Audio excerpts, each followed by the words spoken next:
Shalom, selamat siang Bapak Ibu Saudaraku. Puji Tuhan kita bertemu lagi dalam ibadah kita siang hari ini. Mari kita satukan hati kita satu di dalam doa. Mari kita berdoa.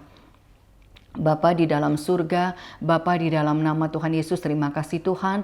Kami bersyukur ya Bapa buat siang hari ini. Kalau Tuhan Yesus masih memberikan kami waktu dan kesempatan untuk kembali kami bisa bersekutu berjumpa dengan-Mu ya Bapa. Dan kalau siang hari ini juga Tuhan Yesus ada waktu kami untuk mendengarkan firman-Mu. Mari Bapa, biarkan Roh-Mu saja yang bekerja, biarkan kuasa-Mu yang mengalir. Tuhan urapi, Tuhan tuntun ya Bapa. Tuhan pakai hamba-Mu untuk mencampaikan isi hati-Mu, Tuhan untuk memberkati, untuk menyampaikan kebenaran firman-Mu siang hari ini. Ambil alih sepenuhnya Bapa, biarkan hikmat marifat-Mu yang turun, yang bukan daripadamu dipatahkan kuasanya dalam nama Tuhan Yesus. Berkati siapapun yang bergabung untuk mendengarkan firman-Mu, biarkan pengurapan-Mu juga melawat setiap jiwa-jiwa ya Bapa. Apapun itu yang menghambat, menghalangi, yang membuat tidak bisa mendengar, menerima firman Tuhan, dipatahkan, dihancurkan kuasanya dalam nama Tuhan Yesus. Terpujilah nama-Mu ya Bapa, kami bersyukur, kami sambut firman-Mu di dalam nama Tuhan Yesus Kristus. Haleluya. Amin.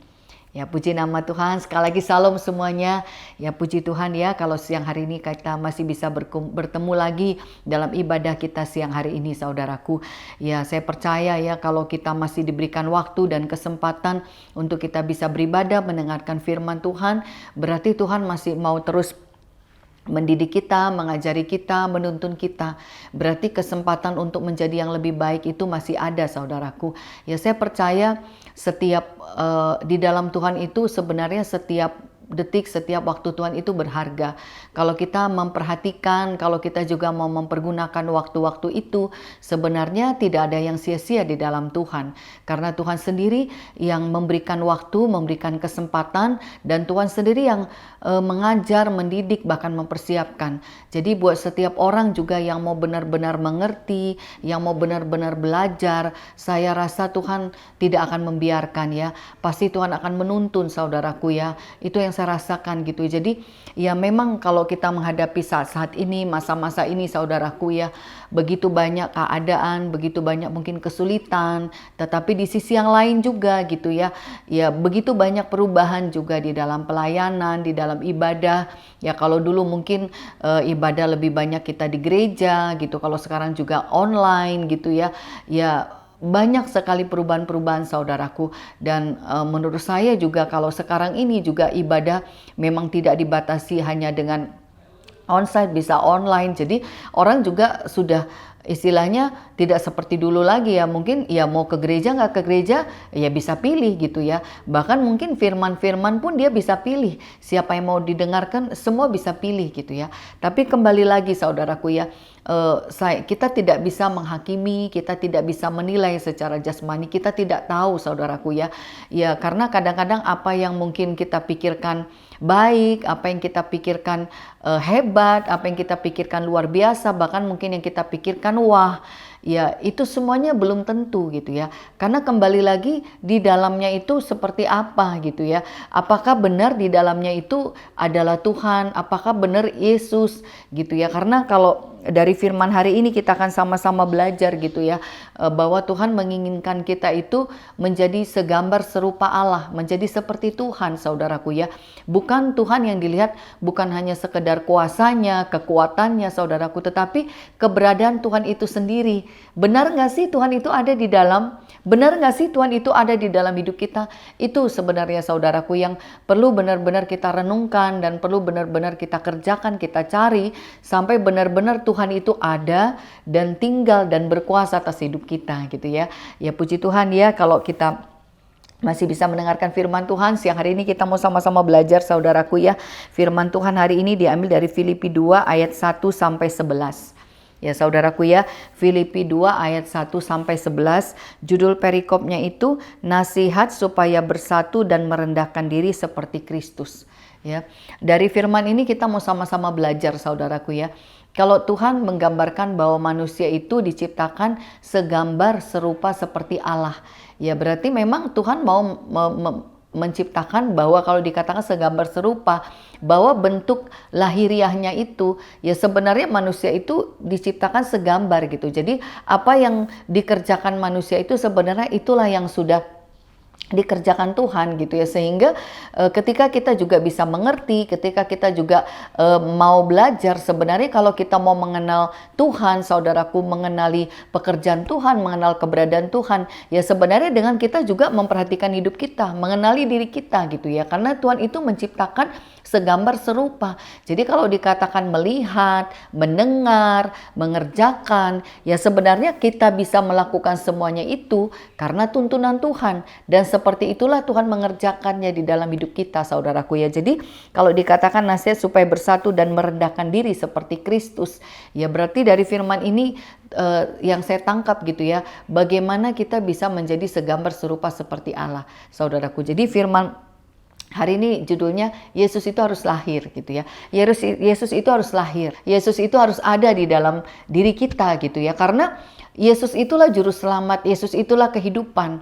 Kalau Yesus tidak ada di dalam, kalau Yesus tidak lahir dalam hidup kita, kalau Yesus tidak hidup, tidak tinggal, tidak berkuasa, tidak ada, ya akan binasa gitu ya. Akan binasa, saudaraku, walaupun orang itu hidup. Ya walaupun mungkin dia masih hidup di dunia ini, dia masih hidup, masih bisa mengerjakan apa saja. Tapi ketika Yesus tidak ada di dalam orang itu, ketika Yesus tidak lahir, ya orang itu akan menuju kepada kebinasaan. Sehingga walaupun dia masih hidup, tetapi dia sudah dikatakan binasa. Kenapa?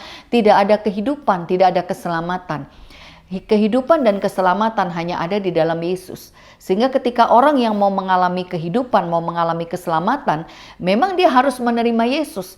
Dia harus, bagaimana Yesus itu harus lahir di dalam dia, saudaraku. Jadi hari-hari ini itu yang saya rasakan gitu ya, bahwa Tuhan itu memang digambarkan dia berkuasa, dia hebat, tetapi bukan kehebatan itu yang menunjukkan bahwa Tuhan itu, bahwa setiap yang hebat adalah Tuhan. Bukan, saudaraku. Yang kita butuhkan benar-benar hari ini, benar gak sih Tuhan ada di dalam hidup kita? Itu yang harus kita kerjakan benar, saudaraku. Kalau benar Kristus ada, Tuhan Yesus ada dalam hidup kita, berarti kehidupan itu ada, keselamatan itu ada, dan pasti kuasa itu ada. Sehingga sehingga orang yang ada di dalam Yesus, yang ada di dalam Tuhan, yang Tuhannya ada di dalam dia akan bisa menerima kekuatan, kuasa, sehingga dia bisa melewati, menghadapi hidup ini dan menuju kepada keselamatan, menuju kepada kehidupan. Ya, kita akan baca ya, di sini dikatakan ya, jadi karena dalam Kristus ada nasihat, ada penghiburan kasih, ada persekutuan roh, ada kasih mesra dan belas kasihan. Ya saudaraku ya, kita dari firman hari ini mau sama-sama belajar. Tadi saya katakan Yesus itu harus lahir, saudaraku ya. Dan bagaimana Yesus itu harus lahir dalam hidup kita, saudaraku ya. Kita mau belajar gitu ya. Seperti apa gitu ya. Saya mencatat gitu ya, bahwa ketika kita bersatu dengan Tuhan Yesus dan kita merendahkan diri menerima Tuhan Yesus, disitulah Yesus itu lahir di dalam hidup kita gitu ya. Dan kalau dari firman ini, dari ayat pertama ini, di saudaraku, ini berbicara juga salah satu ciri-cirinya yang ada di dalam Kristus, saudaraku ya. Di sini dikatakan dalam Kristus ada nasihat, ada penghiburan kasih, ada persekutuan roh, ada kasih mesra dan belas kasihan. Saudaraku, ini kan bicara dalam Kristus gitu ya. Jadi waktu saya baca ayat ini, saudaraku ya, saya diingatkan gitu ya, bahwa ciri-cirinya, ternyata ciri-cirinya memang ada di dalam Kristus. Itu tidak selalu berbicara kuasa, bukan itu yang terutama juga, saudaraku. Tetapi di sini kalau kita belajar gitu, yang pertama itu karena dalam Kristus ada nasihat, saudaraku ya. Itu yang pertama yang saya rasakan, saudaraku ya. Ada nasihat. Nasihat itu apa sih, saudaraku? Nasihat itu kan diberikan untuk menuntun orang, untuk mengajari, untuk membuat yang lebih baik. Benar nggak, saudaraku ya? Jadi di dalam Tuhan itu memang yang utama itu nasihat. Kenapa firman Tuhan ini diberikan? Firman ini diberikan sebagai tuntunan, saudaraku ya. Tuntunan, petunjuk untuk kita bisa mengenal Tuhan, untuk kita bisa beribadah kepada Tuhan, untuk kita bisa ada di dalam Tuhan. Dan Tuhan sendiri, saudaraku, tidak hanya sekedar memberikan firman, tetapi benar-benar Tuhan itu lahir ke dalam dunia ini, menghidupkan firman itu di dalam Yesus. Jadi Yesus itu adalah firman yang dihidupkan, saudaraku ya. Firman yang dihidupkan di dalam Yesus, Tuhan memperlihatkan itulah firman, itulah yang terjadi. Itulah ya, jadi firman yang tertulis ini hidup di dalam Yesus.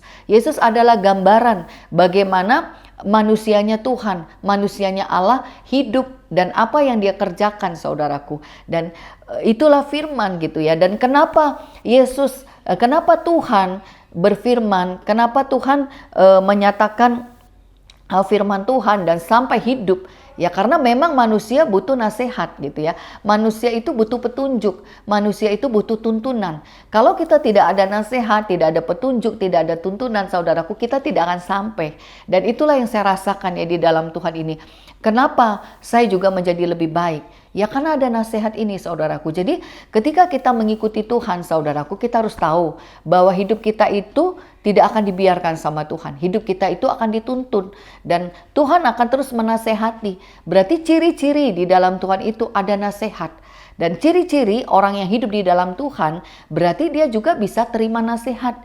Dia juga bisa terima nasihat, dia juga menasihati, ada nasihat. Jadi ciri itu waktu saya baca ini ya benar ya, dalam Kristus itu ada nasihat. Berarti kan kalau kita ada di dalam Kristus saudaraku, pasti kita juga mau dengar nasihat. Pasti kita juga mau dididik, mau diajarin, mau dituntun. Kenapa? Karena itu ciri-cirinya Tuhan. Itu ciri-cirinya roh Tuhan. Kalau nanti ada dibaca di dalam ayat ini ya, dalam keadaan sebagai manusia, ayat 8, ia telah merendahkan dirinya dan taat sampai mati. Gitu. Jadi ciri-ciri Tuhan kita itu taat, tekun, setia, sampai mati. Itu ciri-cirinya saudaraku. Tuhan Yesus itu menuruti apa kata Bapa. Itu ciri-ciri. Berarti Tuhan Yesus mau dinasehatin, mau diajari, mau dituntun. Nah, buat saya juga secara pribadi, bagaimana Yesus bisa lahir dalam hidup kita? Siapa yang bisa mengajari saudaraku? Siapa yang bisa mengajari? Hanya Roh Kudus. Tetapi ketika orang tidak mau diajarin saudaraku, sekalipun Roh Kudus bekerja, sekalipun firman Tuhan ada, kembali lagi kepada orangnya. Mau nggak orangnya diajar? Mau nggak orangnya dididik? Mau nggak dinasehatin? Saudaraku, waktu saya renungkan ayat ini gitu ya, dalam Kristus ada nasihat, itu yang pertama. Jadi buat kita yang percaya kepada Tuhan, buat kita yang mau mengenal Tuhan. Tadi kan judulnya hari ini Yesus harus lahir gitu ya. Kenapa Yesus harus lahir? Karena Yesus adalah kehidupan, Yesus adalah keselamatan. Tanpa Yesus kita pasti binasa, tanpa Yesus kita pasti kalah. Dan ternyata bagaimana supaya Yesus bisa lahir? Ciri-ciri yang utama itu ada nasihat. Berarti orang yang mau terima Yesus itu dia mau dinasehatin. Itu penting saudaraku ya. Ketika kita mau dengar, ketika kita mau terima, ketika kita mau nurut, disitulah Tuhan itu akan mendidik. Itu yang saya rasakan gitu ya. Jadi kenapa Tuhan terus berfirman, kenapa ada ibadah, kenapa jangan jauhkan dirimu dari ibadah, karena Tuhan mau memberikan nasihat. Dan sekarang saudaraku, kalau Tuhan kita memberikan nasihat kepada kita, berarti bagian kita apa saudaraku? Bagian kita mendengarkan nasihat. Ya, ini kunci menurut saya. Kenapa saudaraku? Ini penting. Kalau nasihat diberikan, berarti kita mau terima nasihat. Saudaraku, berarti untuk menjadi anak Tuhan, ciri-cirinya ada Tuhan, mau mendengar, mau diajar, mau dididik, mau dinasehatin. Saudaraku itu, memang kadang-kadang ketika nasihat itu disampaikan, firman itu diberitakan saudaraku, kita tidak sepenuhnya mengerti saudaraku. Ya saya sendiri merasakan ya, mengikuti Tuhan itu mungkin sudah begitu banyak nasihat yang saya dengarkan, begitu banyak nasihat yang saya terima. Mulai dari saya membaca firman langsung, apakah dari hamba Tuhan yang berkhotbah, atau saya konseling, bahkan dari gembala, dari nubuatan, begitu banyak nasihat saudaraku gitu ya. Dan saya merenungkan gitu ya, ya ternyata memang nasihat itu kadang-kadang ketika diberikan saudaraku, kadang-kadang kita tidak tahu, kita tidak mengerti. Karena Tuhanlah yang tahu. Tuhanlah yang tahu ke depan itu seperti apa. Tuhanlah yang tahu apa yang akan terjadi saudaraku. Kita hari ini tidak tahu. Hari ini mungkin aja keadaan kita baik. Tetapi selangkah ke depan, sehari ke depan, apakah kita baik atau tidak baik, kita tidak tahu saudaraku. Dan karena itu kita butuh nasihat. Jadi ciri-ciri anak Tuhan harus mau dinasehatin. Jadi siang hari ini saya mau mengajak bagaimana Yesus lahir dalam hidup kita. Maulah terima nasihat, maulah mendengar. Karena di dalam Kristus yang utama itu, yang pertama itu ada nasihat. Kenapa Tuhan menasihati? Karena Tuhan mau meluruskan, Tuhan mau mengubahkan, Tuhan mau membuat kita menjadi lebih baik. Bahkan Tuhan mempersiapkan, memperlengkapi, Tuhan menjaga, Tuhan melindungi dengan cara menasehati. Lanjut lagi saudaraku, ada penghiburan kasih. Nah ini juga luar biasa ya. Ciri-ciri yang dalam Tuhan menurut saya itu ada penghiburan kasih. Ya, tapi kembali lagi saudaraku ya, nasihat tadi tidak bisa ditangkap kalau kita juga tidak mau mendengar, tidak mau meresponi, tidak mau menerima. Kalau kita mau, saudaraku, nasihat itu akan kita terima. Begitu juga penghiburan kasih. Ya, menurut saya Tuhan itu begitu luar biasa menghibur kita gitu ya. Tetapi penghiburan itu juga seringkali tidak bisa kita terima ketika hati kita juga keras, hati kita juga tidak menyambut, hati kita juga berlawanan. Saudaraku, seringkali keadaan-keadaan yang sulit, masalah-masalah yang berat, tekanan, himpitan membuat kita menjadi keras, membuat kita menjadi membuat kita itu menjadi bersungut-sungut, membuat kita juga kecewa dan marah. Dan kalau kita tinggal di dalam keadaan itu, saudaraku, kita akan sulit dihibur gitu ya. Karena orang yang mengalami keadaan-keadaan yang tidak baik, kalau dia tidak menyerah kepada Tuhan, saudaraku, dan dia berubah menjadi marah dan kecewa, dia akan menjadi orang yang menjadi orang yang sinis, menjadi orang yang tidak percaya, saudaraku. Karena saya pernah mengalami itu gitu ya. Ketika saya meresponi kepahitan, meresponi kecewa, dan saya tinggal di situ, saudaraku, walaupun penghiburan itu datang, saudaraku, saya tidak bisa terima. Yang ada itu cuman marah, yang ada itu cuman menghakimi, yang ada itu cuman menilai bahwa oh, kamu nggak tahu keadaan, kamu nggak ngerti masalah aku lebih susah. Ya, saudaraku, kita tidak pernah tahu. Kalau dilihat mata, mungkin kita bisa ukur, aku lebih susah, aku lebih berat menurut kita, saudaraku. Tapi yang sebenar-benarnya kita tidak tahu, saudaraku. Jadi kalau kita menilai dengan pikiran kita, dengan kekuatan kita, dan kita meresponi keadaan itu dan merasakan aku yang paling menderita, aku yang paling susah, saudaraku, kita tidak pernah akan bisa menerima penghiburan. Padahal di dalam Tuhan itu selalu ada penghiburan kasih, ada pertolongan. Orang yang bisa ditolong, orang yang bisa dihibur, hanya orang yang mau merendahkan hati, yang mau menerima. Tetapi ketika orang itu tidak mau, saudaraku, tidak mau merendahkan hati, penghiburan kasih itu juga tidak bisa diterima. Dan di sini dikatakan ada persekutuan roh. Ada persekutuan roh. Jadi luar biasa ya. Jadi di dalam Tuhan itu sebenarnya, saudaraku, banyak gitu ya. Jadi kalau dikatakan di sini kan dalam Kristus. Kalau benar Tuhan ada dalam hidup kita, sebenarnya banyak yang terjadi, saudaraku ya. Ada bimbingan, ada tuntunan lewat nasihat, ada penghiburan, dan di sini ada persekutuan roh. Kenapa dikatakan ada persekutuan roh? Tuhan sudah ada di sini gitu ya, dan Tuhan itu bentuknya roh. Sehingga ketika Kristus benar ada di dalam kita, berarti kita bersekutu dengan roh. Dan sehingga ketika kita bersekutu dengan roh, bukan kekuatan kita lagi, tetapi kuasa Tuhanlah yang ada dalam hidup kita, saudaraku. Lanjut lagi, ada kasih mesra dan belas kasihan. Ya, kalau saya renungkan ayat ini luar biasa ya, saudaraku ya. Ciri-ciri ini kan tidak gampang ya.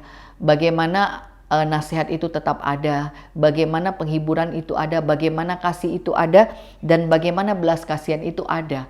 Ya, saudaraku, menurut saya hari-hari inilah yang dibutuhkan orang. Benar nggak, saudaraku ya? Banyak orang yang kehilangan pegangan, banyak orang kehilangan arah, banyak orang yang putus asa. Butuh nasihat, butuh penghiburan, butuh kekuatan, butuh kasih mesra, butuh belas kasihan. Dan itu hanya ada di dalam Yesus.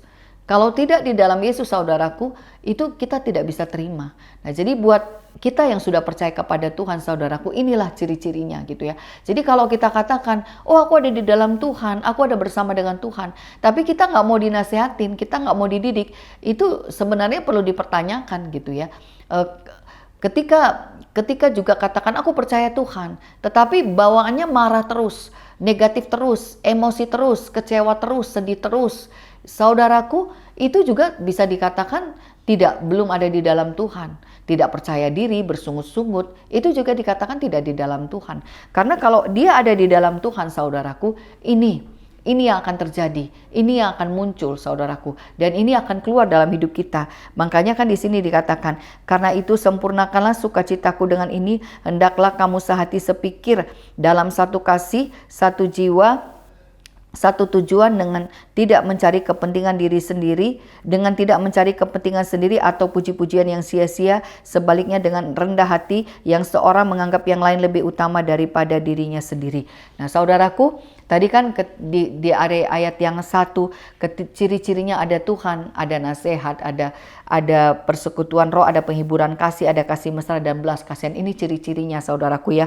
Dan di sini kan dikatakan karena itu sempurnakanlah sukacitamu dengan ini. Nah, jadi saya tangkap ya saudaraku ya, kalau kita tahu di dalam Tuhan semuanya itu ada, berarti saudaraku itu yang harus kita kerjakan. Bagaimana supaya kita ada di dalam Tuhan. Saudaraku di sini dikatakan ya, sempurnakanlah sukacitaku dengan ini, hendaklah kamu sehati sepikir dalam satu kasih, satu jiwa, satu tujuan. Saudaraku, waktu saya renungkan ayat ini gitu ya, bagaimana sih kita bisa, kalau di sini dikatakan hendaklah kamu sehati sepikir dalam satu kasih. Sehati sepikir itu tidak gampang saudaraku. Sehati sepikir, dan di sini dikatakan dia satu hati, satu pikiran. Itu nggak gampang saudaraku. Setiap orang punya hati, punya pikiran berbeda. Bahkan di sini dibilang satu kasih, satu jiwa, satu tujuan. Nah saudaraku, waktu saya baca ayat ini saya renungkan, ya di sini kan dikatakan satu tujuan saudaraku ya. Saudaraku, kalau kita melihat gitu ya, kalau kita melihat keadaan, kalau kita melihat situasi saudaraku, kalau kita menghadapi masalah, saya rasa setiap orang tuh punya jalan pikiran berbeda, punya pendapat berbeda, benar nggak saudaraku ya, punya cara berbeda, punya itu berbeda. Tetapi kalau dikatakan dalam firman, hendaklah kamu sehati sepikir, ya saya renungkan ini bukan soal yang gampang gitu ya. Tetapi kembali lagi saudaraku, di sini dikatakan sehati sepikir dalam satu kasih, satu jiwa, satu tujuan. Ada satu, berarti kasihnya itu satu, jiwanya itu satu, tujuannya satu. Nah, sekarang kan yang perlu kita renungkan, apa sih yang satu itu? Ya mungkin kalau bicara tujuan, orang punya tujuan beda-beda. Ya, orang kalau punya keinginan berbeda, nggak mungkin tujuannya juga sama saudaraku ya. Tetapi kalau baca firman hari ini saudaraku, dikatakan nasihat supaya bersatu dan merendahkan diri seperti Kristus.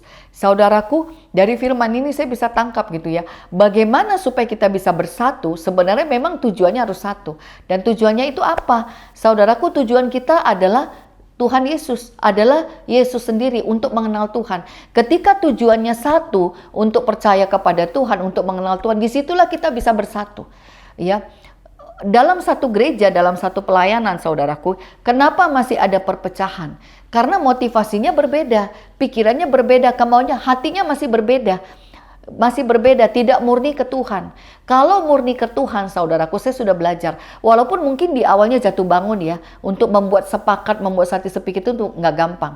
Tetapi kalau orang ini punya tujuan ke Tuhan, kalau orang ini punya tujuan ke Tuhan, dan mereka benar-benar mengerjakan itu, mungkin caranya berbeda, jalannya berbeda. Tetapi kalau tujuannya sama-sama ke Tuhan, nanti Tuhanlah yang akan mempersatukan. Di dalam Tuhan itu akan bersatu. Jadi kalau firman Tuhan katakan sempurnakanlah sukacitaku dengan ini, jadi berarti kan Rasul Paulus mau mengajarkan kepada jemaat Filipi gitu ya, bahwa hanya di dalam Yesus kamu bisa mendapatkan yang tadi, nasihat semuanya itu ya, penghiburan, kesatuan, hanya di dalam Yesus. Nah sekarang kalau kita tahu hanya di dalam Yesus kita dapatkan itu, biarlah itu yang menjadi tujuan kita bersama gitu ya.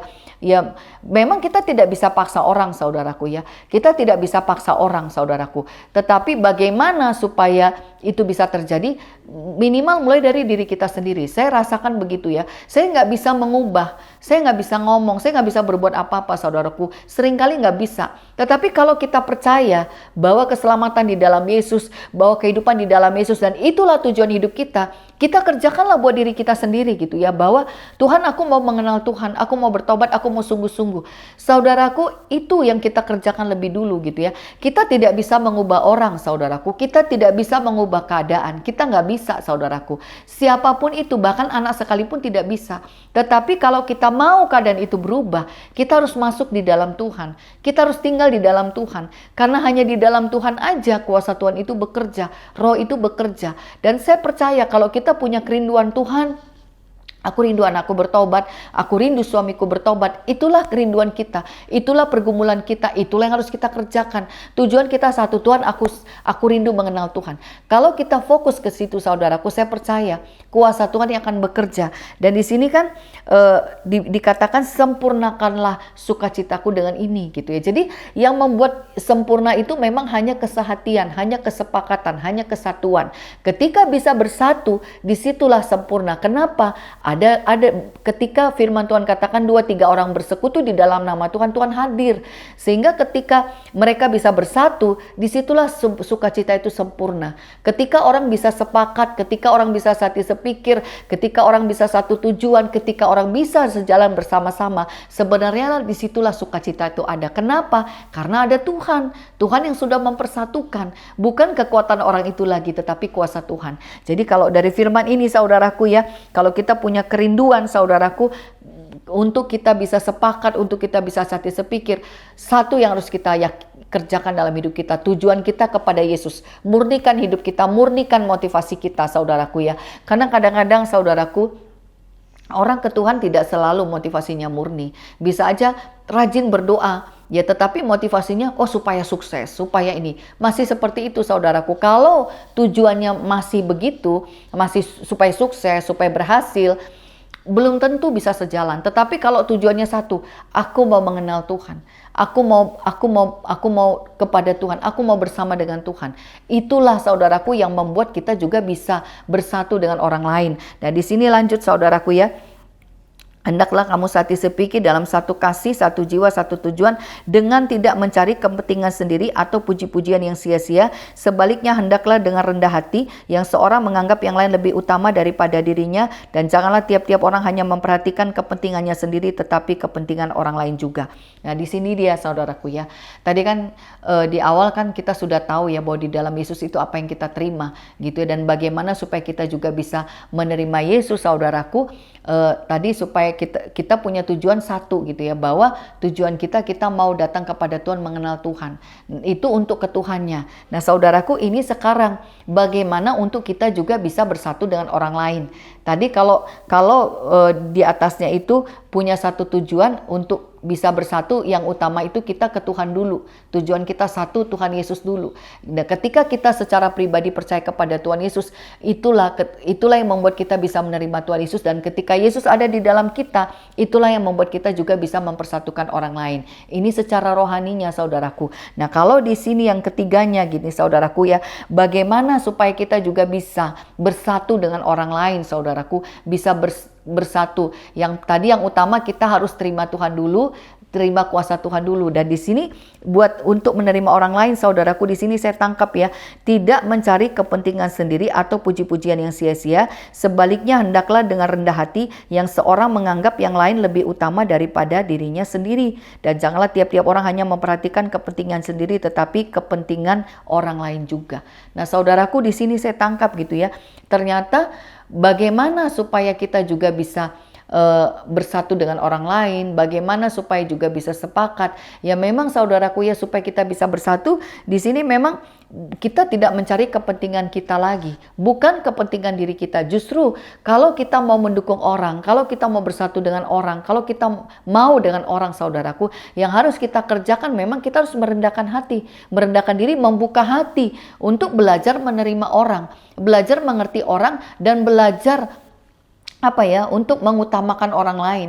Ya, ketika kita terus membawa keakuan kita, aku begini, aku maunya begini, aku saudaraku, kita tidak akan pernah bisa mengenal orang, gitu ya. Bukan berarti juga, artinya gini ya, bukan berarti berarti kita nggak punya prinsip, itu saya rasa itu tetap ada, saudaraku ya. Kita juga punya tujuan sendiri, kita juga punya batasan sendiri, kita punya. Tetapi kita juga belajar untuk merendahkan diri, untuk mengenal orang lain, menerima orang lain. Karena seringkali, saudaraku, dalam hidup ini, kenapa sih kita tidak bisa bersatu? Kenapa sih tidak bisa bersepakat? Ya karena kita lebih mengutamakan keakuan diri kita, gitu ya. Kita tidak memikirkan orang lain, tidak memikirkan kepentingan orang lain. Yang penting aku bisa, yang penting aku selesai, yang Yang penting aku mampu, yang penting aku berhasil, yang penting aku baik. Ya terserah orang lain mau seperti apa. Kalau masih seperti itu saudaraku nggak bisa. Justru di sini mengutamakan kepentingan orang lain. Jadi justru kita harus melihat gitu ya. Melihat apa yang menjadi kebutuhan orang, melihat apa yang menjadi kepentingan orang lain. Dan saya rasa di saat kita mengutamakan orang lain, sudah pasti kita akan mengorbankan keadaan kita. Benar nggak saudaraku ya? Ya mungkin kalau kita tipe orang yang istilahnya cepat gitu ya, ketika bertemu dengan yang lambat, otomatis kita akan agak sedikit melambat untuk bisa membawa dia berjalan cepat dengan kita. Ya kita istilah gini, kalau ada yang cepat ada yang lambat saudaraku ya. Kalau kita terus cepat dia nggak akan bisa mengikuti. Tapi kalau kita mau sama-sama maju, berarti kita akan mundur sedikit untuk mengajari, menuntun dan mengajak dia untuk kita sama-sama maju. Ya kurang lebih seperti itu gitu saudaraku. Jadi kalau dari firman ini yang saya tangkap gitu ya saudaraku ya, dari firman ini memang untuk kita bisa bersatu dengan orang lain gitu ya. Tadi bersatu dengan Tuhannya sudah, sekarang bersatu dengan orang lain saudaraku. Ya kita yang berkorban, kita yang merelakan, kita yang belajar menerima, kita yang belajar mengerti gitu ya. Kita belajar menerima, belajar mengerti. Dan di sini dikatakan janganlah tiap-tiap orang hanya memperhatikan kepentingannya sendiri, tetapi kepentingan orang lain juga. Di ayat 3 bagian terakhir, yang seorang menganggap yang lain lebih utama daripada dirinya sendiri. Jadi lebih dulu orang baru dirinya. Mengutamakan orang lain lebih. Berarti kan memperhatikan keadaan orang lain, memperhatikan kebutuhan orang lain saudaraku. Ya waktu saya renungkan ayat ini, ya benar ya, kalau kita mengutamakan orang, kalau kita selalu begitu ya, saya rasa dunia ini akan menjadi lebih baik. Dunia ini akan menjadi lebih aman. Benar nggak saudaraku ya? Ya ketika setiap orang mengutamakan orang, memperhatikan orang, mengerti keadaan orang, orang bisa saling mengerti, bisa saling mendukung. Ya saya rasa keadaan ini akan jauh lebih baik. Tetapi kan kenyataannya untuk menerima orang tidak segampang itu. Untuk mengutamakan orang pun tidak segampang itu. Ya. Kadang-kadang kita sudah merendah, ya belum tentu juga orang bisa mengerti, belum tentu juga bisa nyambung gitu ya. Ya, tetapi dari firman ini ternyata memang tidak ada pilihan lain ya. Di sini kan dikatakan juga, saya baca lanjut ya. Hendaklah kamu dalam hidupmu bersama menaruh pikiran dan perasaan yang terdapat juga dalam Kristus Yesus, yang walaupun dalam rupa Allah tidak menganggap kesetaraan dengan Allah itu sebagai milik yang harus dipertahankan. Saudaraku, di sini dikatakan ya, hendaklah kamu dalam hidupmu bersama menaruh pikiran dan perasaan yang terdapat juga dalam Kristus Yesus. Saudaraku, ini kan dalam hidup bersama. Ya, kita hidup bersama itu kan banyak saudaraku. Hidup bersama dalam keluarga, hidup bersama dalam pelayanan, hidup bersama dalam pekerjaan gitu saudaraku. Ternyata di sini bagaimana supaya, judul perikopnya kan supaya bisa bersatu ya. Bagaimana supaya bisa bersatu? Ternyata kuncinya memang saudaraku di sini menaruh pikiran dan perasaan yang terdapat juga dalam Kristus Yesus. Berarti kan menjadi seperti Yesus. Apa sih yang Tuhan kerjakan? Ya kembali lagi saudaraku, ingat bagaimana Tuhan menerima kita. Bagaimana Tuhan mengampuni kita. Bagaimana Tuhan menyelamatkan kita saudaraku. Bagaimana? Ya saudaraku, nggak usah pikirin orang. Sekarang renungkan aja diri sendiri. Betapa mungkin kita bandelnya, betapa mungkin kita bimbangnya, takutnya, khawatirnya, tidak percayanya. Seperti itulah. Tetapi saya percaya sampai hari ini, kalau kita masih bisa mendengar firman, kalau kita masih bisa ibadah, kalau kita masih bisa dinasehatin, betapa kasih Tuhan itu, betapa sabarnya, betapa ajaibnya, betapa luar biasanya saudaraku. Dan itulah yang harus kita pelajari saudaraku ya.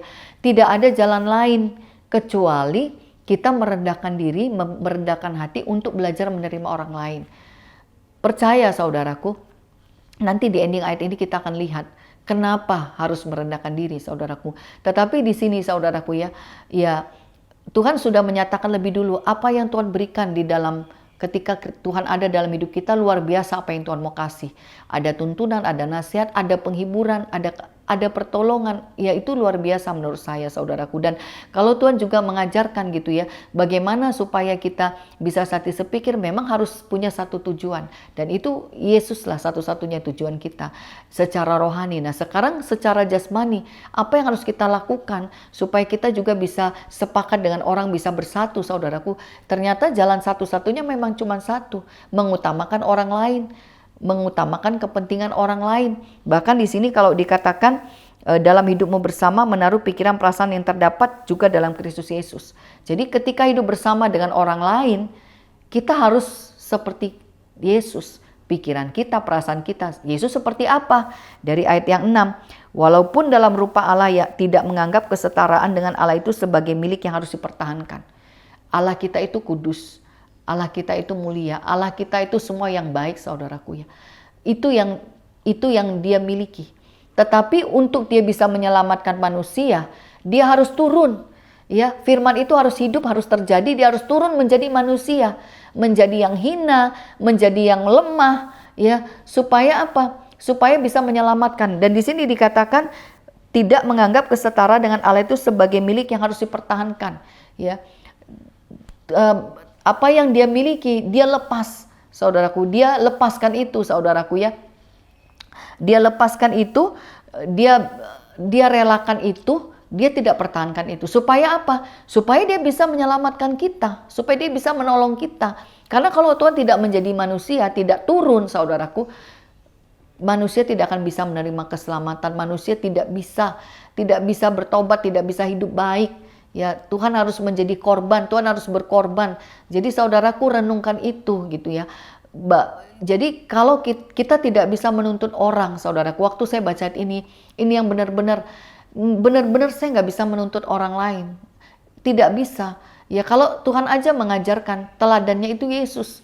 Kamu taruh pikiran, kamu taruh perasaan Yesus dalam hidup kamu. Dan apa yang dikerjakan Yesus? Dia melepaskan kemuliaannya. Dia melepaskan kekudusannya. Dia turun menjadi manusia.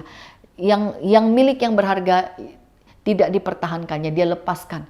Ya kadang-kadang saudaraku kita merasa nggak rela. Kita tidak siap melepaskan, kita tidak siap merelakan kepentingan kita, keadaan kita untuk menyambut orang lain. Nggak siap saudaraku. Ya kadang-kadang kalau dituntut kita harus sepertinya seolah-olah menjadi yang tidak baik. Oh nggak bisa. Pokoknya aku begini ya. Saudaraku ternyata ikut menyelamatkan untuk bisa bersatu, untuk bisa bersepakat dengan orang. Ternyata inilah yang harus dikerjakan. Ya menurut saya itu bukan perkara yang gampang dan itu juga tidak bisa kalau bukan karena kasih karunia Tuhan. Karena di sini dikatakan ya ayat 7, melainkan telah mengosongkan dirinya sendiri dan mengambil rupa seorang hamba dan menjadi sama dengan manusia. Ya, jadi saudaraku bayangkan semua yang kudus yang mulia itu dilepaskan, diletakkan, dan di sini mengambil rupa seorang hamba dan menjadi seperti manusia. Jadi Tuhan mengubah dirinya menjadi manusia untuk bisa bersatu dengan kita. Jadi berarti kan saudaraku untuk kita juga bisa menerima orang lain. Seperti itulah sebenarnya. Kita melepaskan keberadaan kita. Kita melepaskan atribut kita. Kita melepaskan semuanya yang ada pada kita. Untuk kita belajar mengenal orang lain, mengerti orang lain dan menyambut orang lain dalam hidup kita. Gak gampang ya saudaraku ya. Waktu saya baca ini betapa sulitnya. Gitu ya, tetapi itu yang Tuhan kerjakan, itu yang dia teladanin kepada kita. Dan hari ini juga kalau kita mau saudaraku, kita mau melihat kuasa Tuhan terjadi, kita mau lihat kesepakatan, kita mau lihat kesatuan, itulah yang harus kita kerjakan. Dan saya merasakan betapa ikut Tuhan itu seperti itu, harus punya kerendahan hati. Jadi kalau hambanya Ibu Marta beberapa waktu yang lalu khotbah katakan harus merendah. Ya ternyata memang begitu. Kadang-kadang sudah berbuat baik pun tidak dilihat, tidak dihargai, sudah mengerja pun tidak. Jadi hari ini kalau sudah mengerjakan banyak tidak dilihat, terus merendah. Kalau berbuat baik tidak dilihat, terus merendah saudaraku, untuk bisa terus menerima, menyambut, bahkan mengasihi saudaraku.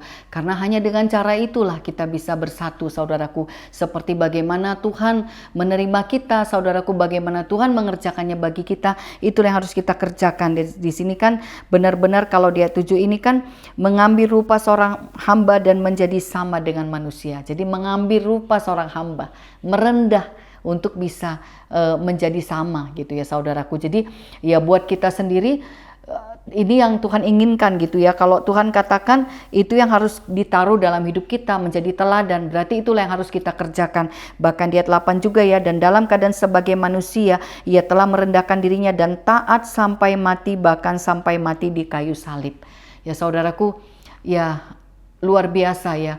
Kalau dikatakan dia di sini dalam keadaan sebagai manusia telah merendahkan dirinya dan taat sampai mati. Jadi istilahnya dalam keadaan sebagai manusia, berarti kan keadaan itu sudah direndahkan. Dan ketika direndahkan pun dia tetap taat. Bahkan sampai mati, berarti kan tidak melawan, tidak berontak, tidak bergerak. Bahkan matinya bukan hanya dikatakan, bahkan dia dikatakan mati di kayu salib. Jadi kan mati dalam keadaan, ya secara dunia itu kan disalibkan itu kan hina. Ya dianggap mungkin hina lah, dianggap jahat lah, dipermalukan saudaraku ya. Ya waktu saya renungkan ayat ini ya, yang benar ya, kadang-kadang memang sampai sebegitu ya, ternyata gitu ya, makanya sampai seperti tidak punya harga diri, tidak punya kebanggaan, tidak punya kemuliaan, yang justru yang diperlihatkan itu kehinaan, yang jahat ya. Kadang-kadang kan begitu ya saudaraku ya, melakukan yang baik tetapi malah dianggap jahat ya, untuk udah mengerjakan tetapi malah dianggap ya seperti itulah kadang-kadang gitu ya. Tetapi dari firman ini kita mau sama-sama belajar gitu saudaraku. Jadi kalau keadaan-keadaan itu terjadinya ketika kita memang mau nurut, mau ikut Tuhan gitu ya, bahkan kita jadinya direndahkan ya, kan mengambil rupa seperti manusia, mengalami kehinaan, mengalami yang tidak baik saudaraku. Tuhan Yesus mengajarkan dari firman-Nya hari ini kepada kita, ketika keadaan itu kita alami, apa yang harus kita lakukan? Kita harus punya kerendahan hati, kita harus punya kerelaan, kita harus nurut, harus tunduk, karena itulah bagiannya, itulah bagian dari prosesnya saudaraku ya. Tidak berhenti sampai di situ, tetapi bagian itu harus dijalani. Ketika direndahkan itu kita harus rela, kita harus terima, kita harus, dan di sini dikatakan dia mengerjakan dengan taat sampai mati. Berarti kan kalau orang mati itu diam. Kalau ini memang harus terjadi, harus dilewati, harus ya memang itu harus kita kerjakan saudaraku. Ya bukan kita berubah menjadi yang tidak baik ya, seperti tadi saya katakan. Kita tetap harus apa yang baik, apa yang Tuhan tanamkan di hati kita itu tetap. Tetapi kadang-kadang secara daging luarnya, kadang-kadang ada saatnya mungkin sampai tidak bisa berbuat apa-apa. Tetapi keyakinan itu tidak boleh hilang. Kepercayaan itu tidak boleh hilang. Tujuan itu pun tidak boleh hilang. Bahwa kita punya satu tujuan untuk menjadi yang lebih baik, kita punya tujuan untuk menyelamatkan, kita punya tujuan mengasihi, mengampuni, itu tetap. Tetapi kalaupun luarnya sampai mengalami ya, direndahkan sampai serendah-rendahnya, dipermalukan, kan di atas kayu salib itu dianggap sebagai seperti penjahat, ya dihina, dipermalukan, ya ternyata ketika untuk bisa bersatu saudaraku, untuk bisa menerima orang lain, untuk bisa mengasihi, mengampuni, ternyata memang keadaan-keadaan ini bisa terjadi, bisa diizinkan terjadi dalam hidup kita. Tetapi di sini kan kita belajar ya, Tuhan, kenapa Tuhan menuliskan ini? Karena kita di sini diaitkan nasihat supaya bersatu dan merendahkan diri seperti Kristus. Jadi kita disuruh belajar sama seperti Yesus gitu ya. Bagaimana Yesus, Tuhan menginginkan, itulah yang kita kerjakan. Karena Yesus itu begitu, dia itu firman yang dihidupkan. Dan kalau benar juga kita ada di dalam Tuhan, roh Tuhan ada di dalam kita, saudaraku, Tuhan ada di dalam hidup kita, nasihat Tuhan ada, penghiburan Tuhan ada, kekuatan Tuhan ada.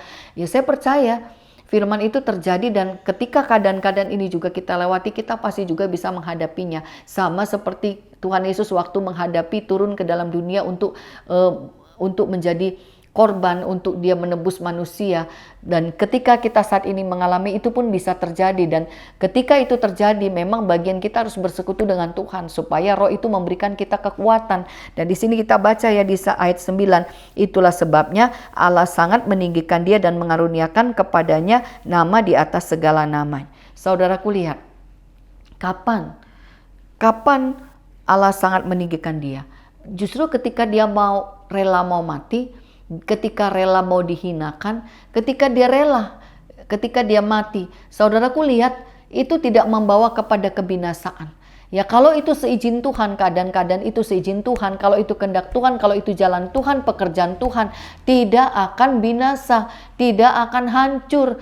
Ya ayat ini juga menguatkan gitu ya. Jadi yang harus kita lakukan apa sebenarnya? Tunduk, menyerah, percaya kepada Tuhan, bertobat. Ya terus, ini kan proses ini kan Yesus menjalani terus. Mungkin kita lah mengalami sendiri ya. Berarti kan di dalam kita menjalani itu, saya rasakan tidak segampang itu saudaraku. Untuk benar-benar mati juga tidak segampang itu. Itu perlu kerelaan, perlu perjuangan, perlu kerendahan hati, pertobatan, sampai benar-benar bisa mati. Sampai yang membuat kita berontak, yang membuat kita berlawanan, yang membuat kita tidak tunduk, itu mati. Berarti kan itu bicara pertobatan, bicara melepaskan dosa, melepaskan semua yang tidak baik saudaraku. Dan ternyata memang diizinkan. Kenapa hina? Ya itulah dosa. Ketika orang masih dalam dosa, kehinaan itu bisa datang, bisa dipermalukan, bisa dibuat hina, bisa dibuat tidak baik. Kenapa? Karena ada dosa, karena ada kelemahan, ada kekurangan. Ketika orang itu menyadari dan mau bertobat, melepaskan yang berlawanan, melepaskan dosa, bertobat, berubah, saya percaya saudaraku ya, tidak akan binasa, tidak akan hancur. Justru ketika orang bertobat, ketika orang berbalik, ketika orang rela dan mau mengikut Tuhan, mau tunduk, mau nurut saudaraku, ayat 9 inilah yang akan terjadi. Allah sebab itulah sebabnya Allah sangat meninggikan dia dan mengaruniakan kepadanya nama di atas segala nama. Jadi saudaraku, yang meninggikan itu bukan manusia, tetapi Tuhan. Dan itu ada waktunya ya. Tidak di depan, di belakang. Kapan itu terjadi? Ketika kita mau rela, ketika kita mau ikhlas, ketika kita mau nurut, ketika kita mau tunduk, ketika kita mau menyerah. Disitulah saudaraku, ketika mau direndahkan, disitulah Tuhan baru meninggikan. Jadi jangan takut ketika kita direndahkan kalau itu karena Tuhan. Karena itu hanya untuk menghancurkan, hanya untuk membuang yang tidak baik. Hanya untuk bisa bersatu, untuk bisa pulih. Itu memang jalannya saudaraku. Jadi hari ini saya mau bilang saudaraku, kalau melihat pemulihan terjadi saudaraku, tidak ada jalan lain kecuali merendahkan hati, merelakan diri, menerima seluruh keadaan, bahkan dianggap hina, dipermalukan. Itu yang kita terima, itu yang kita kerjakan. Karena di situ ada yang mau dimatikan. Itulah kedagingan kita, itulah dosa, itulah kelemahan yang membuat kita malu, yang membuat kita hancur. Itu yang mau dimatikan di situ. Kenapa saudaraku? Begitu kita rela, firman Tuhan katakan, disitulah dia akan ditinggikan. Bahkan dikaruniakan nama di atas segala nama. Ketika orang mau merendahkan hati, ketika orang mau nurut, ketika orang mau tunduk, ketika orang mau bertobat, ketika orang mengikuti Tuhan, mau bersepakat, mau menerima, mau mengampuni, disitulah Tuhan akan meninggikan. Dan di sini dikatakan mengaruniakan kepadanya nama di atas segala nama. Jadi saudaraku, kita nggak bisa paksa ya. Ketika saya baca ini, saya renungkan, benar ya, berarti bukan kemuliaan manusia lagi, bukan wahnya manusia, bukan hebatnya saudaraku, tetapi di sini yang benar-benar kerendahan hati, kerelaan mengikut Tuhan, nurut sama Tuhan, itu saudaraku, itu kuncinya. Jadi saudaraku, kita jangan mau ditipu oleh oleh dunia ini gitu saudaraku ya. Bahkan di dalam gereja pun, di dalam pelayanan pun, di dalam mengikuti Tuhan, bukan kata-kata yang indah, bukan kata-kata yang baik, bukan doa yang luar biasa, bukan yang hebat, bukan saudaraku. Tetapi dalamnya ini ada nggak ketundukan, ada nggak kerendahan hati, ada nggak kerelaan, ada nggak mau nurut. Hanya itu saudaraku, karena Yesus sendiri sangat ditinggikan ketika dia nurut. Gitu ya. Jadi kalau dalam hidup kita ini tidak ada ketundukan, tidak mau merendah, tidak mau nurut, tidak mau mengikut saudaraku, peninggian yang dari Tuhan itu tidak akan turun saudaraku ya. Tidak akan turun gitu. Jadi dan menurut saya itulah orang sering tertipu di situ. Gitu ya. Makanya kenapa firman Tuhan katakan bukan semua orang yang menyebut Tuhan akan diselamatkan. Bahkan firman Tuhan yang lain katakan jangan kamu bangga, jangan kamu bermegah karena iblis itu tunduk, tetapi bersukacitalah karena namamu tercatat dalam kerajaan surga. Jadi yang utama saudaraku bukan kehebatan, bukan yang kelihatan bukan, tetapi selamat tidak. Dan kuncinya benar nggak Tuhan ada di sini? Dan nanti tandanya Tuhan ada di sini berarti kan mau dididik, mau dibentuk, mau nurut, mau tunduk. Itu nggak bisa dipisahkan saudaraku. Dan ketika orang itu mau nurut, itu juga sudah ayat 9 ini penggenapannya. Kenapa ditinggikan? Karena di situ sudah ada Tuhan. Sudah ada Tuhan di dalam hidup orang itu. Sehingga dia dimuliakan, dia ditinggikan. Di sini kan Allah sangat meninggikan dia dan mengaruniakan kepadanya nama di atas segala nama. Jadi kemuliaan itu akan turun dengan sendirinya. Kenapa? Kenapa dimuliakan? Karena ada Tuhan. Karena kembali lagi bukan karena karena dia hebat, karena dia baik, karena dia bukan saudaraku. Karena ada Tuhan. Tuhan. Jadi kalau ada Tuhan dalam hidup kita, saudaraku, itulah yang membuat ditinggikan. Dan di sini kan dikaruniakan nama di atas segala nama, itulah Tuhan. Ketika Tuhan ada dalam hidup manusia, ketika Tuhan tinggal dalam hidup manusia, firman Tuhan katakan, pelita tidak ditaruh di bawah gantang, tetapi ditaruh di atas kaki Dian. Terang itu akan bercahaya.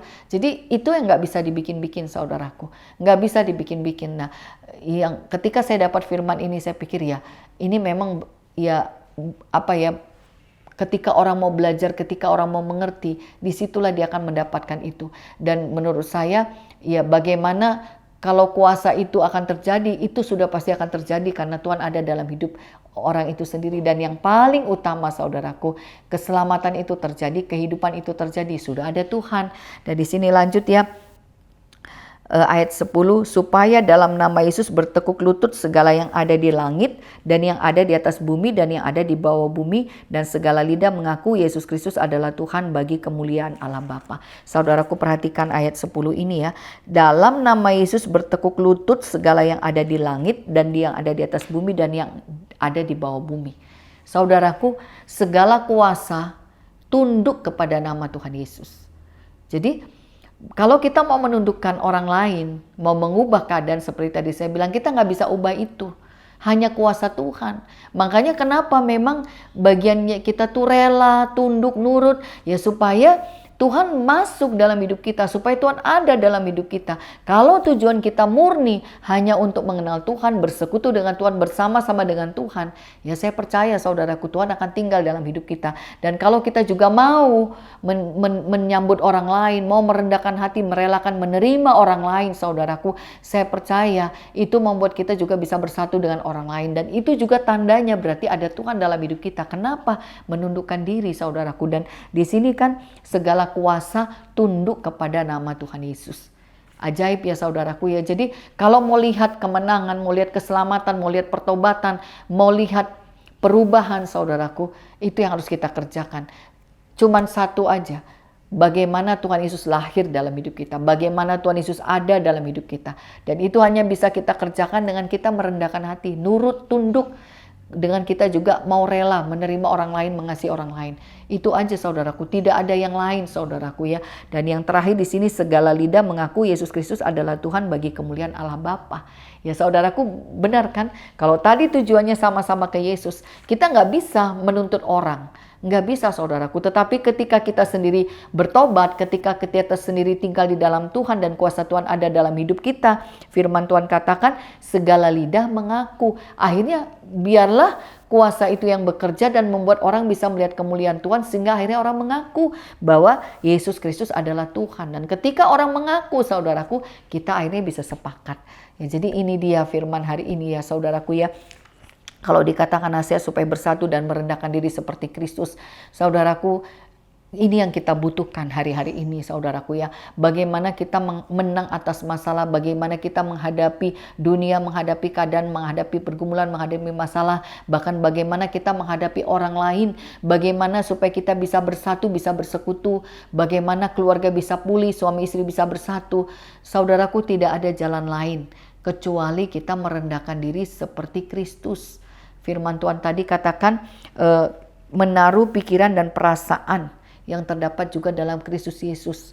Ya saudaraku, itu mengutamakan orang lain. Jadi saudaraku, ini yang harus kita pelajari saat-saat ini ya saudaraku ya. Dan dari firman ini juga jangan takut. Ya justru kita belajar dari Tuhan Yesus. Bagaimana Yesus nurut taat sampai mati. Dan saudaraku lihat, sekalipun secara dunia dia kelihatan seperti dipermalukan, hina, kehilangan kemuliaan. Tetapi endingnya tidak seperti itu. Iblis tertipu, dunia tertipu. Dia tidak kalah. Pada akhirnya dia bangkit, dia menang. Kemuliaan itu nyata. Jadi saudaraku, itu yang harus kita kerjakan hari ini saudaraku ya. Supaya kita bisa melihat kemenangan. Kalau kita melihat bagaimana supaya ada kesehatian, ada kesepakatan, tidak ada jalan lain kecuali kita mau merendahkan hati. Kita mau merendahkan hati untuk nurut sama Tuhan, untuk ikut, untuk taat, untuk ya benar-benar tunduk kepada Tuhan sampai mati di atas kayu salib ya. Artinya tidak berontak, tidak melawan dan tetap percaya. Sekalipun keadaan itu sampai serendah-rendahnya. Jadi saudaraku, mungkin ini firman yang bisa dibagikan siang hari ini saudaraku ya. Biarlah firman ini juga bisa menjadi kekuatan saudaraku. Kalau kita mengalami tekanan, mengalami impitan, mengalami masalah saudaraku. Kalau kita direndahkan saudaraku, relakan hatimu. Bukakan hatimu, tundukkan hatimu kepada Tuhan. Utamakan orang lain. Tidak ada gunanya kita mempertahankan keakuan kita, mempertahankan milik kita, mempertahankan.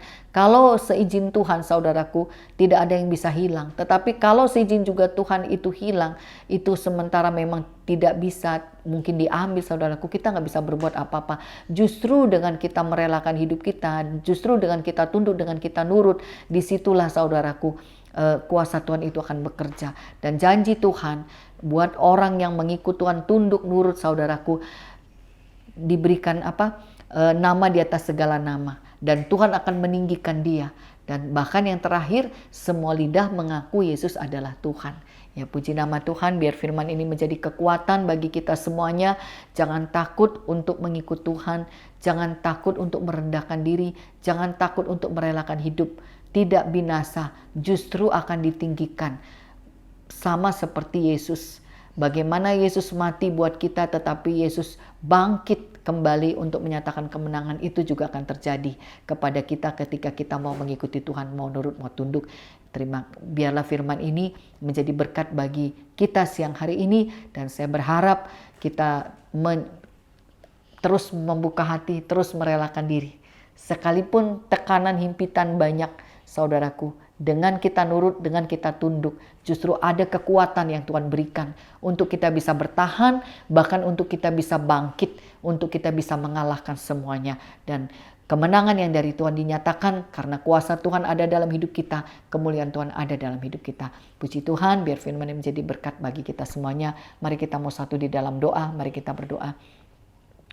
Tuhan Yesus, terima kasih ya Bapa.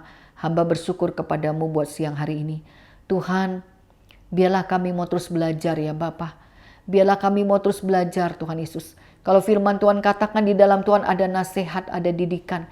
Biarlah kami juga mau belajar untuk menerima nasihat, menerima didikan. Tuhan tuntun setiap kami ya Bapa.